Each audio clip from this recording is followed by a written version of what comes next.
The Blind Ambition with Jack Kelly is brought to you by HIMS. HIMS is changing healthcare by providing access to affordable and discreet sexual health treatments. Start your free online visit today at hims.com/blind.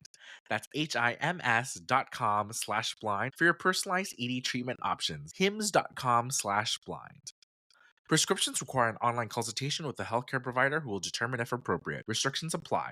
See website for details and important safety information. Subscription required. Price varies based on product and subscription plan. Rejection is never easy, especially when it comes to the H-1B visa lottery. Fortunately, our friends at Mob Squad have a solution to help you stay in North America, eliminate US work visa issues for good, and continue supporting your current company. Mob Squad can secure work permits and help you and your family move to Canada in just 4 weeks. Get in touch with Mob Squad to learn more at mobsquad.io/blindambition. That's mobsquad.io/blindambition. Hey, everybody, and welcome to this episode of The Blind Ambition with Jack Kelly. It's your friend, Rick from Blind, and today we're going to introduce you to Marta Munk de Alba, who's the former director of talent acquisition at Netflix across Europe, the Middle East, and Africa. She actually joined Netflix to help set up the company's international expansion as it grew outside of the United States. In her role, she partnered with directors, vice presidents, and other executives to understand their business groups and provide strategic input regarding current and future staffing needs and organizational design. Marta has 20 years of experience in international recruitment in multinational and multicultural environments. Thanks for coming on the show, Marta. Thank you very much. Very excited to be here, Rick and Jack, of course. Well, that was a great introduction because it's amazing. Usually we'll speak more to US based people. So I'd love to hear what's it like to build up the recruiting practice at Netflix in a whole lot of different countries. To me, that seems amazing. It's very fun. That's the first word that comes to mind, Jack. It's very fun and at the same time very challenging, as you might imagine. When I joined Netflix, there was just two people doing recruiting, my former boss, Alex, and myself. And we had to start everything from scratch, from the very, very basics of writing job descriptions that spoke to a European audience, in this case, to thinking about compensation in a different way, understanding each local market we recruited out from individually versus thinking about Europe as this, monolith. So it was very challenging because it was twofold.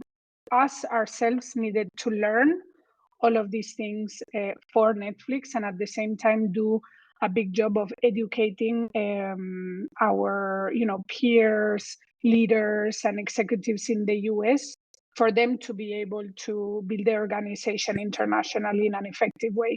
How is it different when you do it? They are headquartered in Amsterdam. Doesn't mean the main market is the Netherlands. It's headquarters in Amsterdam. And in the beginning, for the first few years, Amsterdam served a little bit as the incubator of teams to then be sent to the local market. We only had an office in Amsterdam and one smaller one in London for the first couple of years.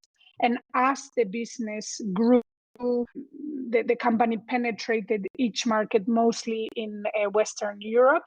We started opening local offices to a total of 12 or 13 offices that they have now. To give you an example, with Spain, which was one of the first local teams we built, we hired the talent that from Spain. We relocated them to Amsterdam. They spent a couple of years in Amsterdam. Those were cross-functional teams composed by marketing functions, content functions, etc. And once the market was big enough to have a team on the ground, we sent them back to their original country, in this case, Spain, and in this case, to the Madrid office. It was a very interesting evolution because teams were created in the headquarters and they could, experience and live the culture and the whole entrepreneurship that was happening during those early years of the business in EMEA. We did that with 13 teams. There are still some teams in Amsterdam that don't have a local office, like, for example, the Middle East team. It's just a matter of, certain markets becoming a little bit more mature to then have the people on the ground. That's interesting because every single person we hired, or almost every single person we hired, we had to relocate from their original country to Amsterdam. So what are the challenges? Because to me, from the outside, and Rick, what do you think about this too? It seems that it's a lot of challenges where you have all these different cultures, all these different countries, all the different languages, and you would have to be responsible for recruiting, building the infrastructure for all these different places. How are you how are you able to manage all that? That seems like a lot of things under your belt. Yes, it is, but that's one of the things that I find most exciting of the job I did there and at Booking and previously on the agency side. I think working for such a big and diverse region as EMEA, that includes 3 continents, makes it very, very exciting, right? You need to deal with different languages, cultures, time zones, currencies, everything, right? I think the way you do that is first you need to learn, right? I think I learned most of that at Booking, where I had a really big portfolio of countries to recruit in.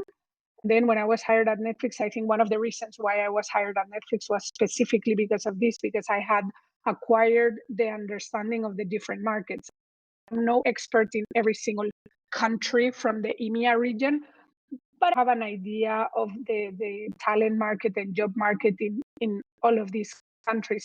I came into Netflix with that knowledge. Also, personally, I consider myself to be someone quite international. I was born in Venezuela, then moved to Spain. My parents have always sent me abroad during the summer, so I have a personal curiosity towards different cultures, countries, and environments. Both from a personal and professional level, I have that curiosity. I acquired the knowledge in previous jobs. When I came to Netflix, that's the knowledge I had to apply and also educate some of my colleagues in the US specifically about what it is EMEA, right? And then, of course, specifically with regards to Netflix, first of all, we mostly hired people that we call in recruitment passive, people that weren't looking for a job. We identified the best talent in each country, and then we gave them a call to tell them, hey, Netflix has arrived to the region. Do you want to join doing this and that? So the first challenge was to approach people with a new service in the region that wasn't yet successful. It happened the same to me. When Netflix called me, I didn't really know what Netflix was. Now it sounds completely absurd, but back then, Netflix was a new brand in the region. Streaming content wasn't necessarily a thing other than through piracy. In those early conversations, the first challenge was to say, hey, Netflix is here. We're a very strong brand. Do you want to join? If the answer was yes, then we had to speak about relocation. And we're talking about profiles of people that they're not early on in their career. There were executive, senior employees in their jobs, and that came with asking them to leave behind a certain level of stability and also asking them to move their families. There was a moment where I had to become a little bit of a jack of trades. I did recruitment, but I also spoke to the partners of the employees who wanted to recruit to make them feel comfortable with the relocation process. I had to learn about schooling options in Amsterdam for all of these people coming. So it was a very enriching experience because it was not just, calling a candidate and offering them a job. It meant a life-changing moment to most of the people. Now, for folks out there who, might not be as international as your experience growing up, but they want that experience. They want to seek out those opportunities. What are ways where they can kind of raise their hand or signal that they're open to, being a bit more multicultural in their career and having those international, opportunities there? Good question, Rick. I think becoming more international starts on a personal level. I've seen a lot of people that can be considered very international, and I've seen a lot of people that are not international at all. Both are valid. I think you need to have the curiosity inside you to look around, ask questions, and be, open-minded enough to incorporate all of that knowledge, because you're going to see things that are really, really opposite to you, who you are, the way you've worked, etc. So curiosity to me is a must, no? And then if we think about a professional setting, if you are a part of a multinational company, I think making connections with colleagues that are in different places than you helps a lot.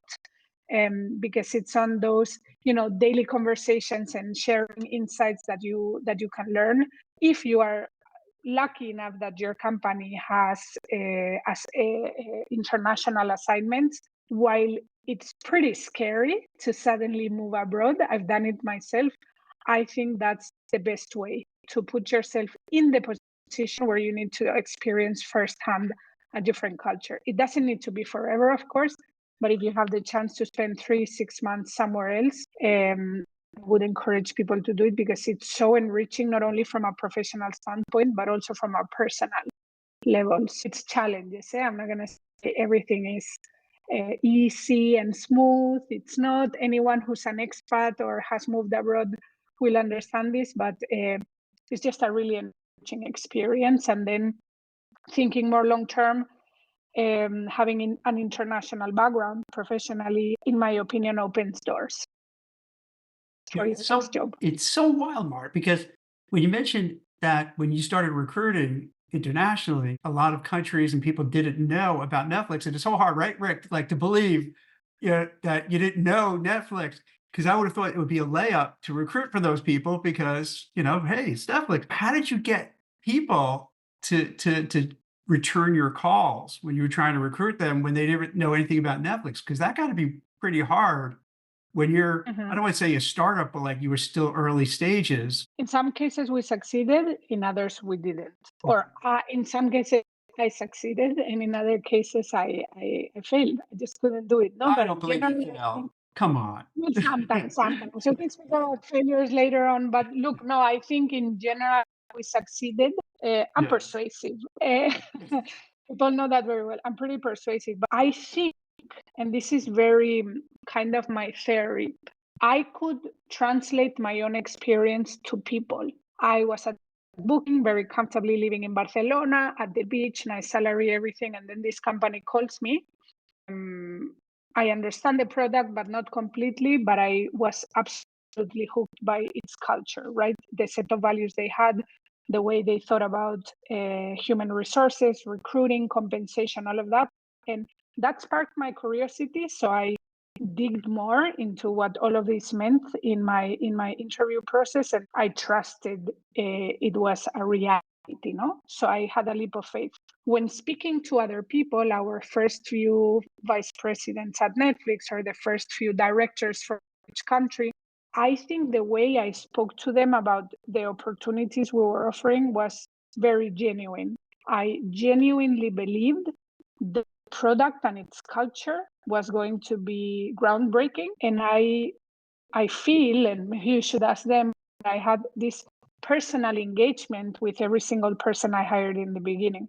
I'm a recruiter in my heart. It's the thing I love the most. I like people and I like human behavior. So if you're genuine in your message, I think you bring people along. As I said, I couldn't convince everyone, but I could convince many of them. Then on the other hand, look, it's this American company coming in.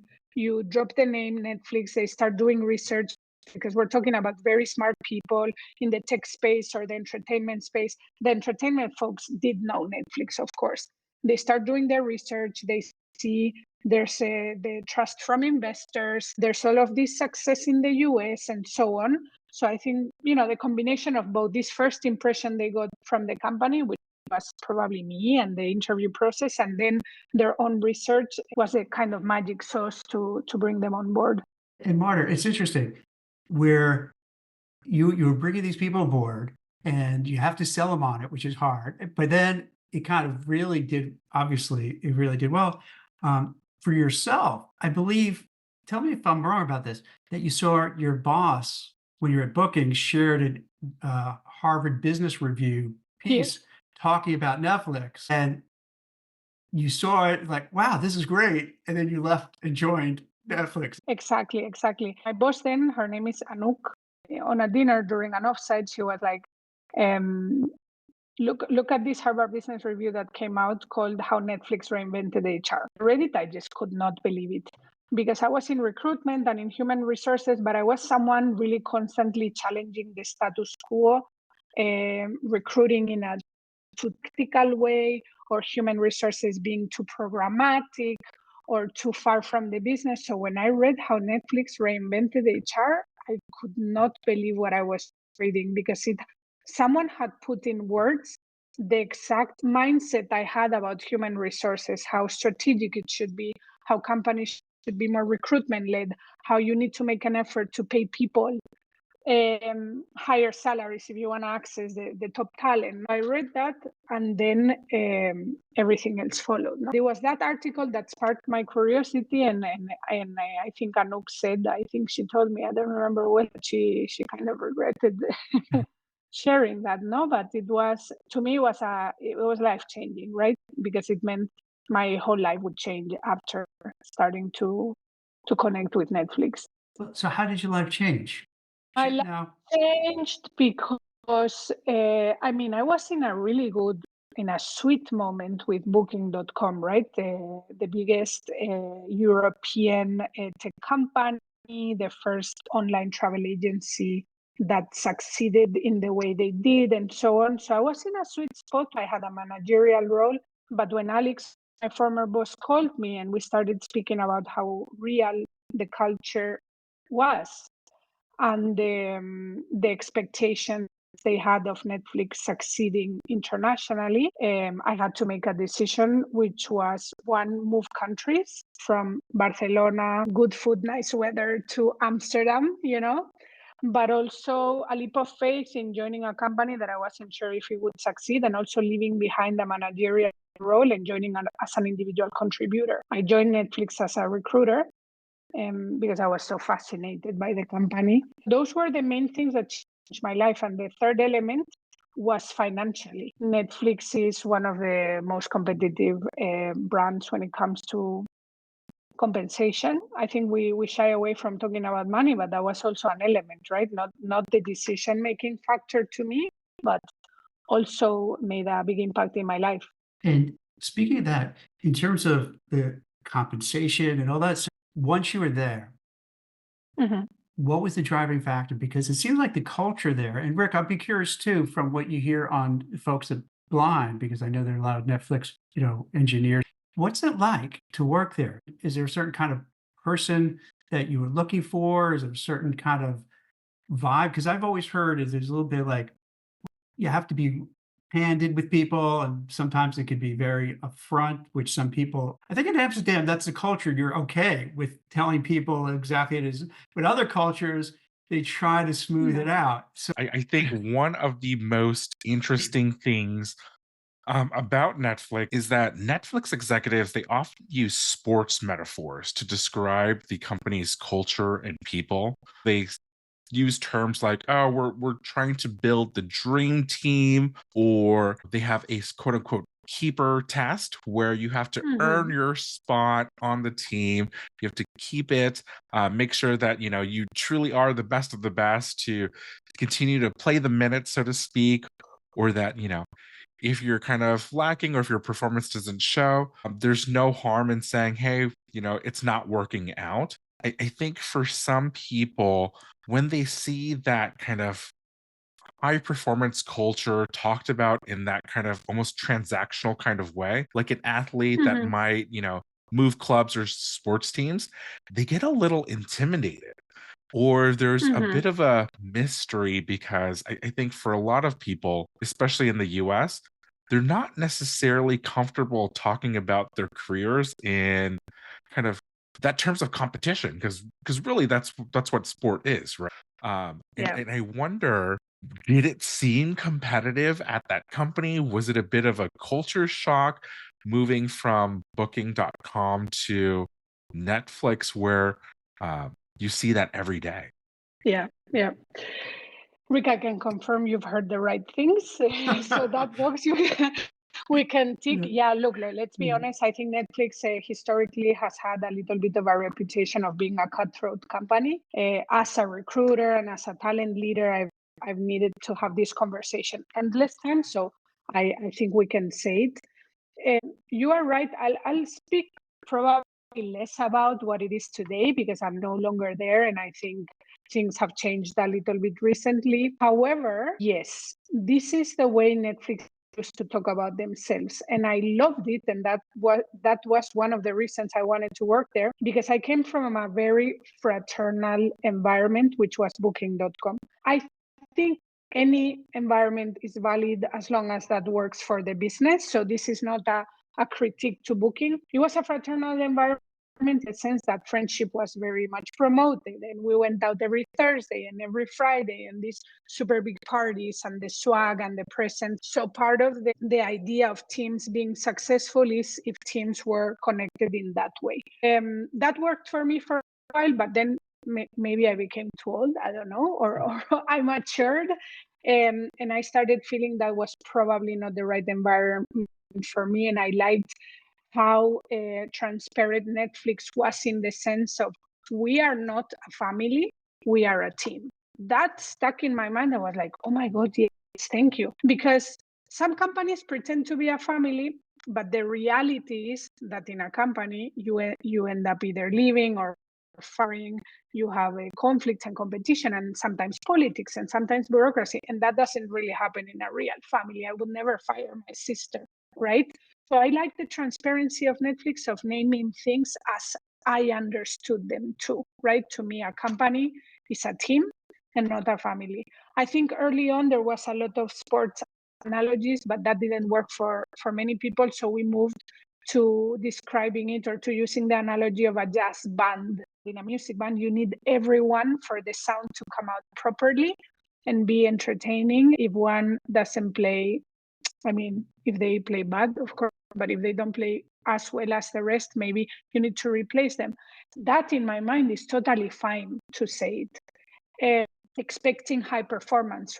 Also fair in my eyes when I joined Netflix, because if you're offering the 90th percentile in compensation, then the expectation when it comes to performance, it's gonna be high, and no one is gonna sugarcoat the consequence of poor performance, right? They used to say, we're going to be honest with you, Marta, in case you're not performing, and we'll think about the severance and move on, right? So there's a high degree of honesty, in my opinion, so I felt drawn to it. That said, I completely understand this level of candor and honesty and directness is not for everyone. And I used to tell people all the time, and I think it's good, that Netflix is not for everyone. Like, not every company is for everyone. I could say the same about Booking.com or about any other competitor in both industries. So when thinking about working for a company, Netflix or any other company, I think we all as a candidate need to be true to ourselves in what's the environment we want. Is it a high performing environment that can have some traits of competition? Or do we want a more fraternal place where, it's less direct and maybe softer in the way of communicating with each other? My preference is a place where things are, said directly, where the cornerstone of performance is feedback. I don't necessarily believe in performance reviews and OKRs and scores. So I needed a place that had that mindset, but other people perform better with a quarterly performance review, with a clear OKR or KPI. I think, it's good to have options out there. I think it's good that companies are very honest about their values, and then candidates can make a choice, right? I also want to validate the feelings of intimidation or feeling intimidated, because it does come across as a little shocking in the beginning. I remember when Erin Meyer interviewed me for the No Rules book, they used me as an example of imposter syndrome, because I was all the time thinking the rest were better than me, right? I think it was a healthy imposter syndrome somehow, because it kept me very alert. But yes, come on, when you are working with the top-notch talent of an industry, it does feel intimidating. The company just needs to make sure there are systems in place to support you during those early times or onboarding days. It is such an interesting topic. Like Rick, right? To me, I'll be very honest, I would probably feel uncomfortable in an environment where I feel at any one time they can say, "Yep, Jack, you're out of here," and just be very blunt and say that, without any empathy or any really, care. But Like that's Jack, with that, sorry I interrupt you, but yeah. it didn't really happen like that. Oh, okay. It's not out of the blue, you're asked to leave. Absolutely not. What I saw during the time I was there, and again, I can speak less about what's going on today, but during the time I was there, and I myself had to at some point reduce my team or have poor performance conversations. It was a gradual process where we had the responsibility as leaders to provide constant feedback. Should never be a surprise. Constant feedback, consistent feedback that will help the person overcome the challenges to then make a decision. And I think you can be very honest. I consider myself to be an honest and direct person, and at the same time be compassionate and empathetic. So Rick, you asked before, does Netflix or Booking look for a specific person? I think both companies do. In the case of Netflix, is this type of leader that can be focused, direct, honest, very agile with feedback, but at the same time compassionate and empathetic. The out of the blue idea, while I'm sure it happens sometimes and not all cases are perfect, my experience is that we all invested a ton of time in making sure clear feedback is in place for a period of time. This episode of The Blind Ambition with Jack Kelly is brought to you by BetterHelp. For anyone out there who needs to hear this, you are more than your job. Don't get us wrong. Passion for your work is great, but it's so important to find joy, fulfillment, and validation in your life as a whole, not just at work. And therapy can help you get there. We all go through ups and downs in our career. Maybe you're thinking about switching career paths or you're feeling super burned out in your job. You might be struggling with the uncertainty of our current economy or trying to manage the anxiety that can come up during the job interview process. Whatever it is, you're not alone and therapy can help. Therapy gives you a place to talk through what's going on at work in a safe and supportive environment, figure out what goals you have for your life and career, and build the confidence to go out and make them happen. Otherwise, it's easy to stick at the same old, even if it's not making you happy. If you're interested in giving therapy a try, BetterHelp offers affordable online therapy on a flexible week-to-week schedule so you can fit it into your day. Just fill out a brief questionnaire to get started, then BetterHelp will match you with a licensed therapist based on your needs, preferences, and goals. Connect with your therapist by text, phone, or video call. Start the process in minutes and switch therapists anytime. Elevate your work and your life with BetterHelp. Visit betterhelp.com/teamblind for 20% off your first month. That's betterhelp.com/teamblind for 20% off your first month.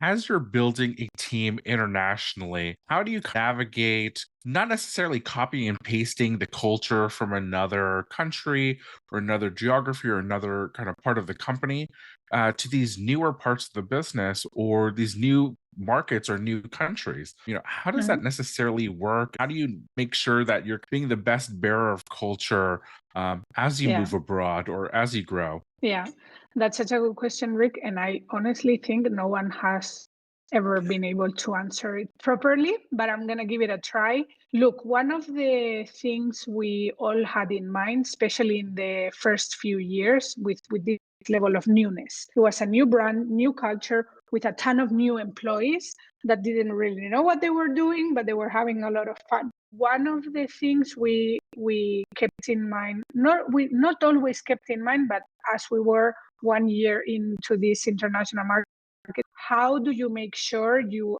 adapt a very US-centric culture, which was the Netflix culture, both from a business standpoint because of the streaming and Hollywood and all of that, Silicon Valley, the tech side, and then the set of values that were quite American when I joined, right? Then the culture had an evolution and so on, right? We very early on thought we need to have some sort of mechanism or at least awareness to adapt all things to these new cultures and countries, right? Because when I called people in Spain, for example, which is my own culture, but also Italy, Germany, uh, anywhere, and we spoke about all of these elements, it was shocking. It was very, very new.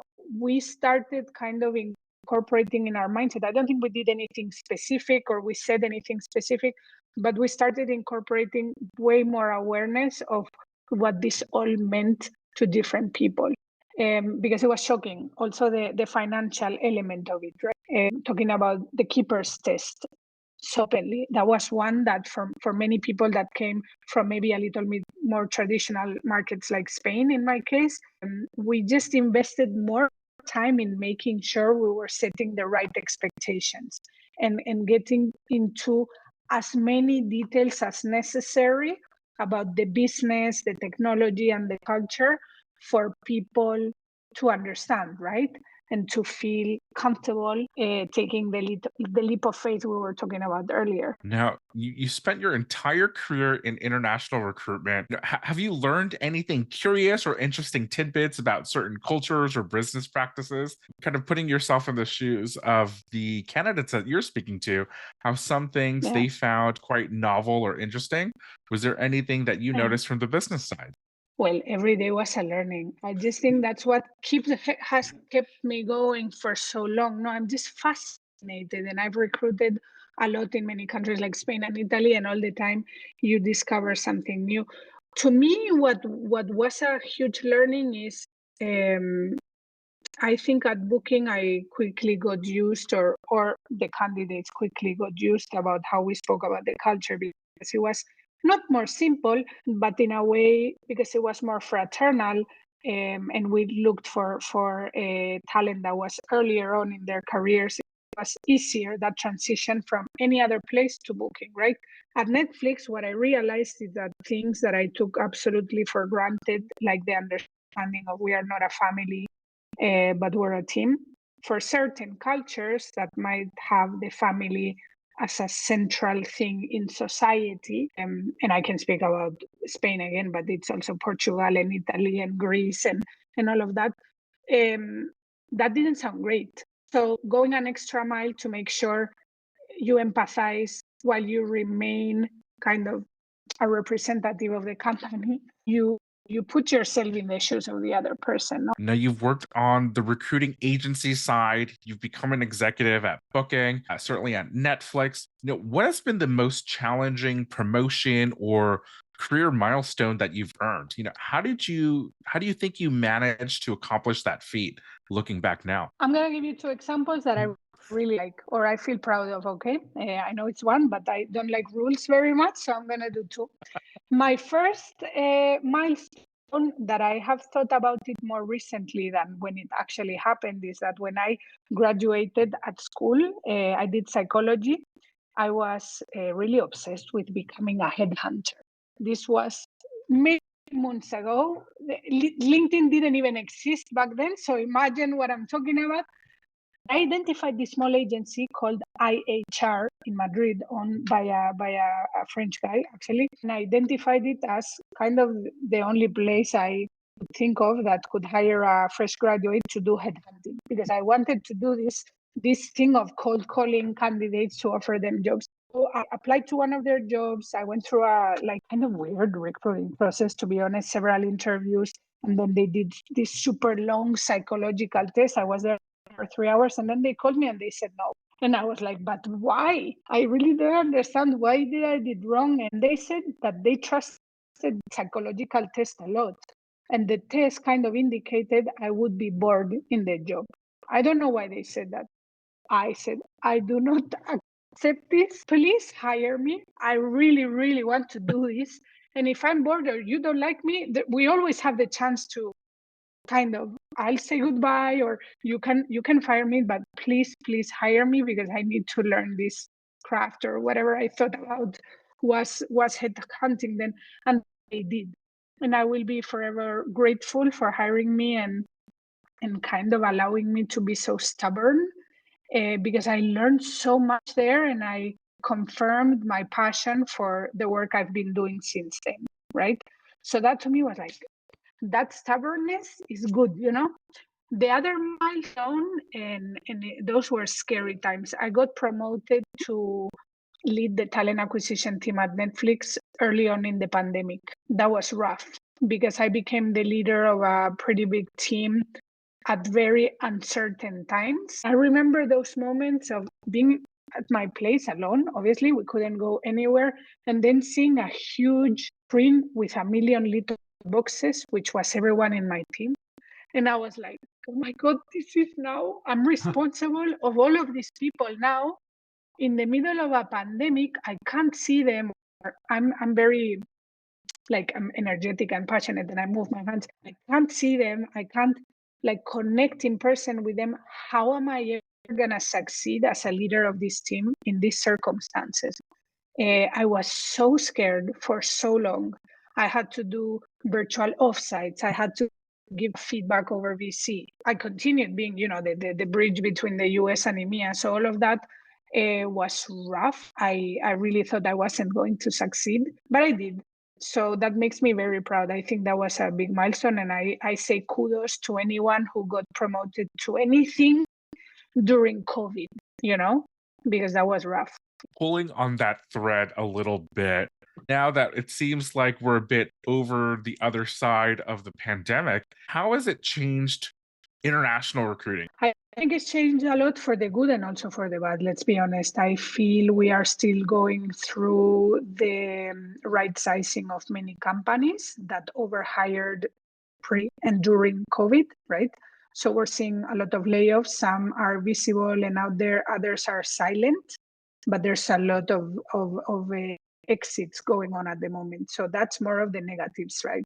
I think there's a silver lining, which is executives in companies and CEOs and investors will take probably more seriously over hiring in the future. I think there's an opportunity to make sure you keep companies at the right size for some time. That's the negative. No, we continue seeing the consequences, which means the labor markets everywhere globally are tough at the moment. There's a lot of supply of talent, but there's not that much demand.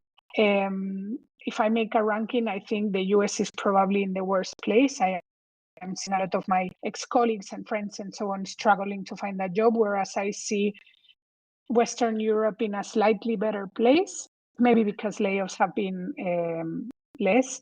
And then I think Asia Pacific, it's probably in the middle. I think that's a rough patch we will all need to go through.